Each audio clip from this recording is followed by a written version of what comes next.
ውድ ሀገሬ ልጆች ዛሬ ይዤላችሁ የመጣሁት ቪዲዮ በጣም ያሳዘነኝና ልቤን የሰበረኝ መልእክት ነው። ሀቂቃ መልእክቴን እስከ መጨረሻው ይዩት። አሰላሙ አለይኩም ወራህመቱላሂ ወበረካቱ። ውድና የተከበራችሁ የኡሙ የህያ ቻናል ቤተሰቦች እንዴት ናችሁ? እኔ ሰላም ነኝ አልሐምዱሊላህ። እንዲሁም ክርስቲያን ወገኖቼ ሰላም ሰላም ብያለሁ። ውድ ሀገሬ ልጆች ዛሬ ይዤላችሁ የመጣሁት መልእክት ሀቂቃ በጣም ልቤ ያዝኖ እና በጣም የደነገጥኩበት መልእክት ነው ማለት ነው። እንደሚታወቀው ወንድም ዳውድ እና እህት ሰሚራ ወይም ኡሙ ሰኪና የምትባለው ማለት ነው አንደኛው በሳዑዲ አረቢያ ተሰድደው የምናውቃቸው ናቸው። ዩቲዩበርም ናቸው። ዩቲዩባቸው ዳውድ ቲዩብ ይባላል ማለት ነው። ሰብስክራይብ ያላደረጓቸው ሰብስክራይብ አድርጓቸው፣ አበረታታቸው ማለት ነው። ውድ ሀገሬ ልጆች አጋጣሚ በተነሳ የእሳት አደጋ ሱቃቸው ወድሞባቸዋል ማለት ነው። እንግዲህ ለብዙ ዓመታት የለፉት ንብረታቸው በአንድ ቀን ሌሊት በተወሰነች ሰዓት ሱብሃንአላህ አላህ ሱብሃነሁ ወተዓላ ከድንገተኛ አደጋ አላህ ይጠብቀን። እንዲሁም የብዙ እህት ወንድሞቻችን ስደተኞች ንብረት ነው የወደመው ብለዋል። በእርግጥ ያው ስለማናውቃቸው ነው። ወንድም ዳውድ እና እህት ሰሚራ ያው ስለሚታወቁ ነው በእነሱ ጉዳይ የመጣሁት እንጂ ማለት ነው። እንዲሁ ወንድም ዳውድ እንዳለው ብዙ ስደተኞች ንብረታቸው እንደወደመባቸው ነው። እዛ ሱቅ ላይ የነበራቸው ብዙ ባለሱቆች ንብረታቸው ወድሞባቸዋል። እና ይህንን መልእክት ብዬ ይዤው ልመጣ የቻልኩት ማለት ነው ወላሂ በጣም ነው ያሳዘነኝ ማለት ነው። ሲያለቅስ በጣም ነው የደነገጥኩት፣ በጣም ማለት ነው። የራሱ ንብረት አላሳሰበውም። አማና የተሰጠው ንብረት ነበር። ለረመዳን ስጦታ ለቤተሰቦቻቸው እንዲሰጥላቸው ያዘዙት ልጆች አሉ እና ያንን እሱ ቢያንስ እንኳን ትንሽ ሰብር አድርጉ፣ ትንሽ ታገሱኝ፣ ንብረታችሁን ብዙውን ስደትን ስለማውቀው በስደት ላይ ሆናችሁ ጠለብ ቤት ሆነው የኔ ቀንስልን፣ ይህን ያክል ነው ያለን፣ ከዚህ በላይ የለንም እያሉ ያሉት ልጆች ነበሩ እና የእነሱ አማና በጣም አሳስቦታል። እና ያው እገዛችሁን እንፈልጋለሁ የሰው አማና ስለወደመብኝ ብሏል ማለት ነው። እንዲሁም እህት ሰሚራ ደግሞ ቢያንስ እንኳን እዘዙ፣ ከኛ እቃ ማዘዝ የምትፈልጉ ሰዎች ከኛ እዘዙ እና አበረታቱን፣ ብዙ የምንሰራ ልጆች ነን፣ ሰርተን መለወጥ እንችላለን፣ እዘዙን ብላለች ማለት ነው። ያው የኤሌክትሪክ እቃ ማዘዝ የምትፈልጉ ከኡሙ ሰኪና ወይም ከእህት ሰሚራ ማዘዝ ትችላላችሁ ማለት ነው። ምክንያቱም የእሷ ኤሌክትሪክ ሱቅ መሸጫዋ አለ ማለት ነው። አልወደመባቸውም። ወንድም ዳውድ ደግሞ መካዘኑም እንዳለ ሱቁም ሁለቱም ነው የወደመበት ማለት ነው። ሱብሃንአላህ ወላሂ በጣም ነው የሚያሳዝነው። የሚገርመው ነገር ማታ ኢሻ ላይ ተረክቦ ያስተካከለውን እቃ ሌሊት 7 ሰዓት ላይ በተነሳ አደጋ ነው ማለት ነው ንብረቱ የወደመባቸው እና አላህ ሱብሃነሁ ወተዓላ ከድንገተኛ አደጋ አላህ ይጠብቀን ነው የምለው።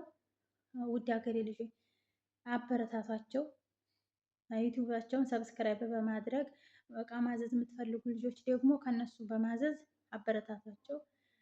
ወንድም ዳውድ እና እህት ሰሚራ እኔ እስከማውቃቸው ድረስ ማሻአላ በሚዲያ ላይ ማሻአላ ሲባሉ ነው የማውቀው ማለት ነው። ምክንያቱም ይሄ አማና በላብኝ፣ እሷ አማና በላችብኝ፣ የተበላሸ እቃ ሸጡልኝ ያለ ቦንድ ይሄ ሲባል አልሰማሁም። ሲያበረታቷቸው ነው የማየው ማለት ነው። ኮሜንታተሮች ስር ራሱ ወላሂ ምስጋና ነው የማየው ብዙ ጊዜ እና ማሻአላ ጎበዝ እና ጠንካሮች ነበሩ። እንደኛው ተሰድደው በጣም ብዙ መከራቸውን በልተው ሀገራቸው ላይ መኖር ከጀመሩ በኋላ ደግሞ አላህ ሱብሃነሁ ወተዓላ እንግዲህ የሚወደውን ሰው ነው የሚፈትነው ይባላል አይደል እንዴ? ስለዚህ አላህ ደግሞ እንኳንም በእነሱ ህይወት ያልመጣባቸው እንጂ ንብረት ተሰርቶ የሚገኝ ነገር ነው ኢንሻአላህ። ከዚህም በላይ ሰርተው እንደምናያቸው እርግጠኛ ነኝ። ምክንያቱም ወጣት ናቸው፣ ገና የሚሰሩ ልጆች ናቸው። አላህ ሱብሃነሁ ወተዓላ እንግዲህ የበለጠ አድርጎ ይካሳቸው ነው የምለው። ውድ ሀገሬ ልጆች ላይክ፣ ሼር፣ ሰብስክራይብ እያደረጋችሁ ዩቲዩባቸውን አበረታቷቸው። እንዲሁም እቃ ማዘዝ የምትፈልጉ ደግሞ ከነሱ ዘዟቸው። የእሳት አደጋው የተነሳው ኬሚሴ ነው። እንግዲህ በምን ምክንያት እንዴት ተነሳ ባናውቅም እንዳለ የህንፃው እቃ ነው የወደመው። የእነሱ ብቻ አይደለም እንደነገርኳቸው የብዙ ሰዎች እቃ ወድሟል ብሏል እሱ ራሱ ወንድም ዳውድ ማለት ነው። እና ስለዚህ አንዳንድ ጊዜ እኛ ስደተኞች አለፈልን ስንል የሆነ የከሌ ቤቷ ፈረሰባት የከሌ እንደዚህ ሆነባት ሲባል ልባችን ይደማል። ለምንድን ነው እንደዛ የሚሆነው? ስደትን ስለምናውቀው ነው። እኛ እንዴት ሆነን እንደምንሰራ ማለት ነው። እንዴት ሆነን እንደምንሰራ እና አላህ ደግሞ ከዚህ በበለጠ እንደሚክሳቸው ተስፋ አደርጋለሁኝ። ያው እንደነገርኳቸው ማዘዝ የምትፈልጉ በማዘዝ አበረታቷቸው። የኤሌክትሪክ እቃ ከሷ ማዘዝ ትችላላችሁ፣ የእሷ ሱቋ ስለተረፈ ማለት ነው። እንደዚሁም ደግሞ ኢንሻአላህ በቅርቡ እሱ ስራ እንደሚጀምር ተስፋ እናደርጋለን። እሱን እንደዚሁ በማዘዝ ማለት ነው አበረታቱት። ውድ ሀገሬ ልጆች እኔ በጣም ነው የደነገጥኩት ወላሂ አዚም። ምክንያቱም በቃ ስደትን ታውቁታላችሁ። በተለይ ደግሞ ማለት ነው ልጅ ጥሎ መሄድ ከባድ ነው። እሷ ልጆቿን ይዛዛ ክምክም ብላ እያሳደገች እያለ ይህ አደጋ ሲፈጠርባቸው እያለቀሱ ሚዲያ ላይ ሳያቸው በጣም ነው የደነገጥኩት። ሁሌ ፈገግ ብለው እየተጫወቱ ምናምን ነው መሻላ የምናያቸው ሚዲያ ላይ የነበረ።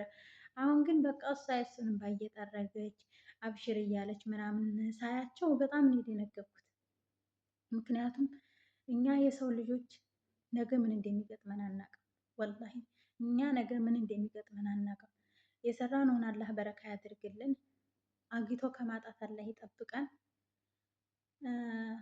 ሌላ የምላችሁ ነገር ቢኖረኝ በቃ የስደት እህትና ወንድሞቻችን ናቸው፣ እናበረታታቸው። ምክንያቱም እኛ ለእኛ እንደጋገፍ፣ እኛው ለእኛ እንደጋገፍ። ስደትን ያየ ነው ስለ ስደት የሚያውቀው አይደል? ስደትን ያየ መንገላታትን ያየ እንግልታትን የሚያውቀው ድካምን የሚያውቀው ያ ሰው በቦታው ላይ የነበረ ሰው ነው የሚያውቀው። ሌላ ሰው ዝም ብሎ ከዛ የነበረ ወይም ይህንን ስደት የስደት ዓለም እንዴት እንደሆነ የማያውቅ ሰው ስደት እንዲህ ነበር እያልክ ብታወራው በዚህ ሰምቶ በዚህ ነው የሚያፈስ። የማያውቀው ነገር የለም። ስደት እንዴት እንደሆነ አያውቁም።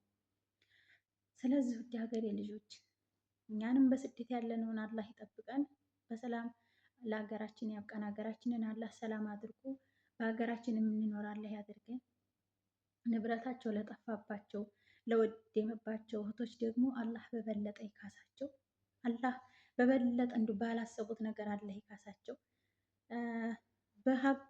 በእርግጥ ማለት ነው እኛ ዳውድ እና ሰሚራን ስለማውቃቸው ነው እንጂ እኔ ሚዲያ ላይ አሁን እንደዚህ ብዬ ላወራ የቻልኩት ከነሱ ውጭ ገና በቅርቡ ሂደው እዛ ሱቅ ከፍተው የወደመባቸዋል። አስባችሁታል? ገና በቅርብ ሂደው እዛ ከፍተው ንብረታቸው የወደመባቸዋል። ማናት እሷ? ስደት እንደኛ ተንከራታ ሂዳ ሰርታ ያፈራች እህታችን። አላህ እነሱን ራሱ እኔ እንጃ እንዴት ማለት እንዳለብኝ። ምክንያቱም አላህ ስብሐነሁ ወተዓላ የኔ ለእነሱ የማይጠቅም ነገር ቢሆን እንጂ ይሄን ፈተና አያመጣባቸውም። ወይም ደግሞ አላህ ስለሚወዳቸው ነው።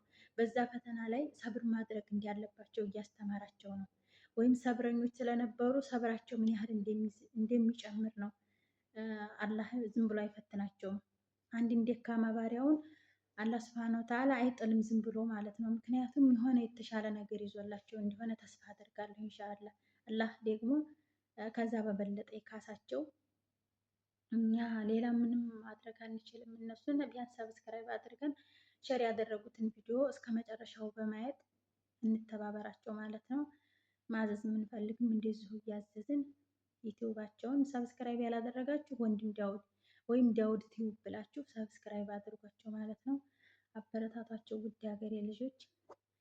የአላህ ሰላም እዝነት ከዓለም ዳር ሰላም ያስፈንልን። ሁላችንም ስደተኞች በሰላም ለቤተሰቦቻችን ለሀገራችን አላህ ያብቃን ነው የምለው። በተረፈ ዱአ አድርጉላቸው።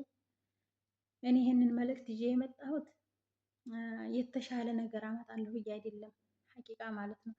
ሰብስክራይብ ያላደረጋችሁ ሰብስክራይብ እንድታደርጓቸው።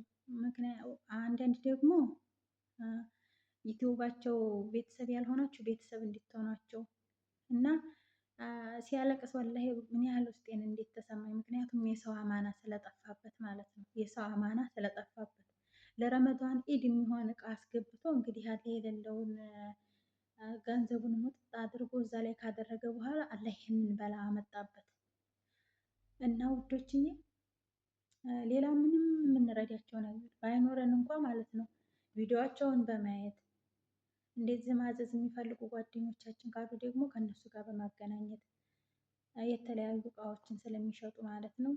እነሱን በዚህ እናበረታታቸው። የስደት እህት ወንድሞቻችን ናቸው። ብዙ መከራ ብዙ ፈተና አይተው ለሀገራቸው ካበቃቸው በኋላ ይሄ ነገር መጣባቸው ማለት ነው። አላህ ደግሞ በመልካም ይቀይርላቸው። ውድ ሀገሬ ልጆች ላይክ፣ ሼር፣ ሰብስክራይብ እያደረጋችሁ አበረታቱኝ። እኔንም እነሱንም ላይክ፣ ሼር፣ ሰብስክራይብ እያደረጋችሁ አበረታቷቸው። ውድ ሀገሬ ልጆች አላህ ሰላም ያምጣ። አሰላሙ አሌይኩም ወረህመቱላሂ ወበረካቱ።